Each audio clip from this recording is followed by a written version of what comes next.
எல்லாருக்கும் வணக்கம். இன்னைக்கு மகளிர் தினம்.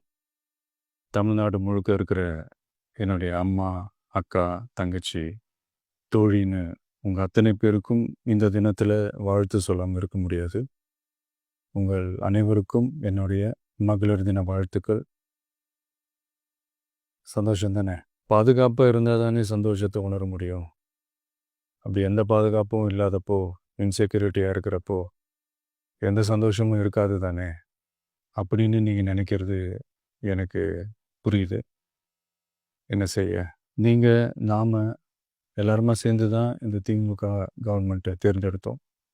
ஆனா, அவங்க எப்படி நம்மள ஏமாத்துவாங்கன்னு இப்போ தானே தெரியுது. எல்லாமே இங்கே மாறக்கூடியது தானே! மாற்றத்துக்கு உரியது தானே! கவலைப்படாதீங்க. 2026ல் நீங்கள் எல்லாரும் சேர்ந்து, இல்லை நாம் எல்லாரும் சேர்ந்து, இந்த மகளிருக்கான பாதுகாப்பை உறுதி செய்ய தவறிய இவங்களை மாற்றுவோம். அதுக்கு இந்த மகளிர் தினமான இன்னைக்கு நாம் எல்லாருமா சேர்ந்து உறுதியேற்போம். ஒன்று மட்டும் சொல்கிறேன், எல்லா சூழ்நிலையிலும் உங்களுடைய ஒரு மகனா, அண்ணனா, தம்பியா, தோழனா உங்களோட நான் நிற்பேன். நன்றி, வணக்கம்.